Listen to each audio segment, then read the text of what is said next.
Hey, Adrian. Hey. Hi, my name is Trooper Guinea. We spoke earlier today about that ready. Yeah. Yeah, do you mind just stepping outside so we can talk real quick about that? I just want to get some more information from you. No, I don't want to talk to you guys. Okay. Real quick, do you have an ID? You just said you knew who I was, Well, and I talked to her. Just confirm. Yeah, I'm Adrian Rogers. Okay. All right, so real quick, I do have some paperwork to give you. Okay. As well, all right? All right. So you want to speak about the ready. So, are you familiar with Zachary Wyatt Milne? Yeah. Okay, so this is an extension of the previous stalking order. Are Okay. you aware of that order? No. Okay, well, there was a court hearing on 7/15/2025. Yeah, I never heard anything about it. Like, they're supposed to inform me if I have a restraining order against someone. How else would I know? That's on the court's aspect. I'm just here to deliver some paperwork to you, okay? Okay. So, real quick, is your date of birth 12/18/1981? Yep. Okay. 43 years old. So with that, the terms of the protective order remain the same as before. And do you remember those previous orders? No, but I have the paperwork. Okay. Here, well, I've got it too, and I'll just read off some for you. Okay. Yeah, do whatever you have to. Yeah. Just so that you're informed, that's all. Yeah, like I assumed if there was an extension to the, like the guys at the courthouse that serve you with the paperwork. CSOs, yeah. They've been out here a dozen times at least, and it's been what do you say, a month and a half? Yeah.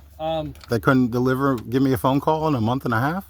Yeah, so from our end, it looks like they were served, you were served the court aspect, the hearing for that on 7/15. Yeah, I don't go to that because I don't want anything to do with these people. Okay, so and then that's where this would come into play. If you were at that hearing, you would have found out about this. And if I'm not at the hearing, they're supposed to give me a call and come serve me with the paperwork. And that's what I'm doing right now. I'm serving that paperwork. Okay, it's just, doesn't a month and a half seem a little ridiculous? 45 days? Yeah, I couldn't say for CSOs and what they do. I'm just a trooper. Okay, I'm just voicing my frustration, not to you, but about the process. Like I said, it's as simple as giving me a phone call and said, hey, you have an extension to this. Like, it's hard for me to believe in 45 days they couldn't make a phone call. Yeah. Well, things happen. I think you can understand life. So, the respondent must not follow, approach, confront, watch, or otherwise stalk or threaten to stalk the petitioner. Respondent may not contact by telephone, text message, email, social media, messaging, U.S. mail, or otherwise communicate directly or indirectly by any means with petitioner or the following specific name, household members. I think that's it really for that one. And real quick, current address 53289 Borealis Ave in Kasilof. Is that where you get your mail? Or just physical address? I have a P.O. box, so I don't get my mail here. But yeah, this is 5 acres. That's my house over there too. Okay. And then I don't know what to do about that. Like, do I put house A and house B like it's an apartment? Like. No, I think they're referring just to mailing address and stuff like that. Okay, yeah, it's P.O. Box 529 Kasilof. Okay. And your phone number is 907-395-7957? Yeah, I mean, they could have sent me a letter. I talked to you earlier today. So it's just hard for me to believe they couldn't make a phone call. Yeah, well, this is our first time meeting, right? So once things pop up, I get information and then I have to do what I need to do with that information, okay? Once again, I'm not blaming you, sir. Yeah, I'm voicing my frustration about the system, and it just seems ridiculous to me. And I keep on mentioning it, but it seems like you're trying to place the blame on me, and I didn't know about this. No, I'm not placing the blame on you at all. Just reading. Okay. So with that, it's extended for 1 year, so it'll expire 7/15/2026, and outside that, all the order is the same as beforehand. Okay. Okay. So there's that for you. All right. All right. I got a pile of these. Like I said, I have them, but it stacks up. It's got to be about this thick now. Yeah. And then real quick, another reason why we're out here too is because the petitioner said that you were flipping him off this morning, giving him the middle finger. No. No? Okay. Well, I have photos of that from this morning. With that, so do you understand the indirect contact aspect? Yeah. Okay. Now that I know about it. Okay. So, it can't be flipping people off. Okay.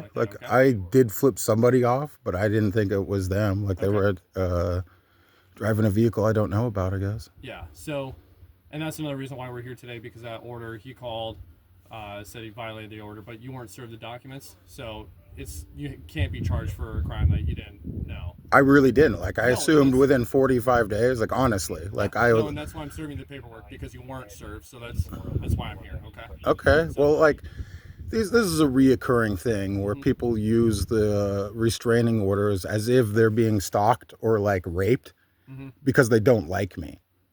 Okay. So as far what are they going to do at the end of this year? Just to file for another extension? Yeah, so what I'm saying is, can you talk to the court and say, hey, if Adrian Rogers gets a restraining order, will you please inform him about it?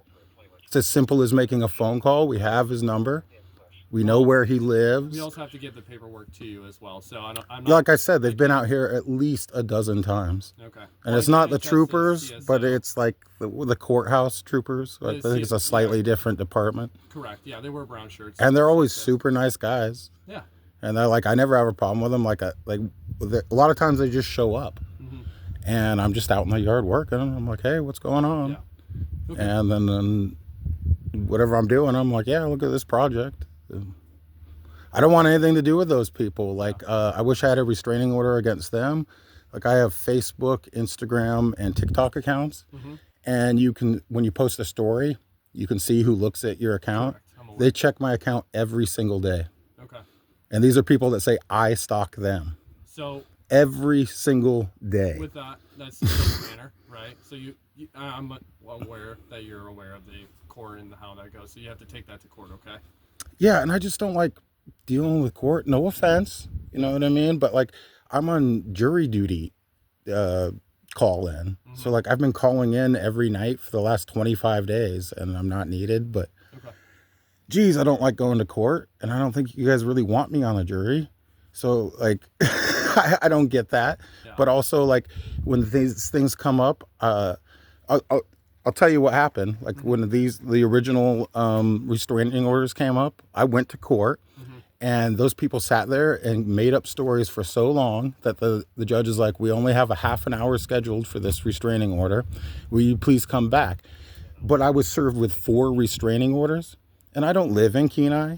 So just to go to one of those is an hour trip there and back, and then I got to sit through everyone else's restraining order and wait for my time.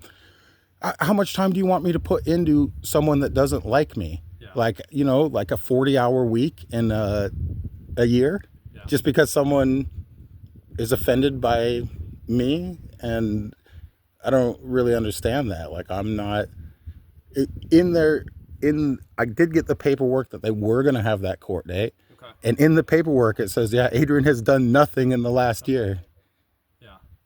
All right, well, so like for an entire year, I didn't do anything. So Adrian, and then they're saying, well, we're going to send it another year. Yeah. So what's going to happen at the end of this year? You're going to give me a third year? Is it a lifetime ban because someone's feelings are hurt? So that's up to the court, right? I served your paperwork that you needed. And once again, sir, I'm just voicing my frustration in the system. There's nothing personal against you or your associate. Yeah.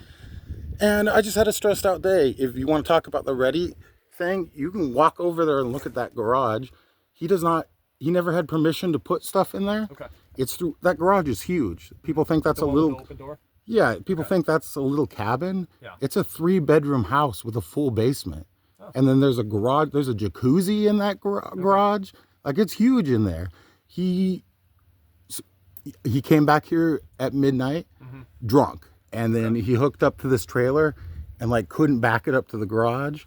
And I just, it's midnight. I'm like, hey, what's going on? Yeah. And he was obviously like super intoxicated. First off, you can pull around the yard and you don't have to back the trailer up. Yeah. So I knew something was off because he spent about 15 minutes trying to back that trailer up. So when I talked to him, he's like, oh yeah, I'm going to move. I gave him permission to put insulation in the garage that we're going to use to put in a section of this house that is unfinished.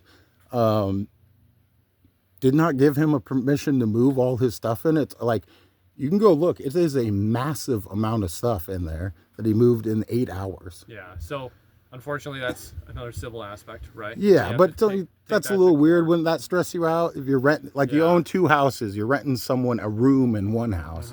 And then they show up at midnight super drunk and then move all their stuff into your garage, into your second house? Isn't that a little weird? I haven't been put in that situation yet.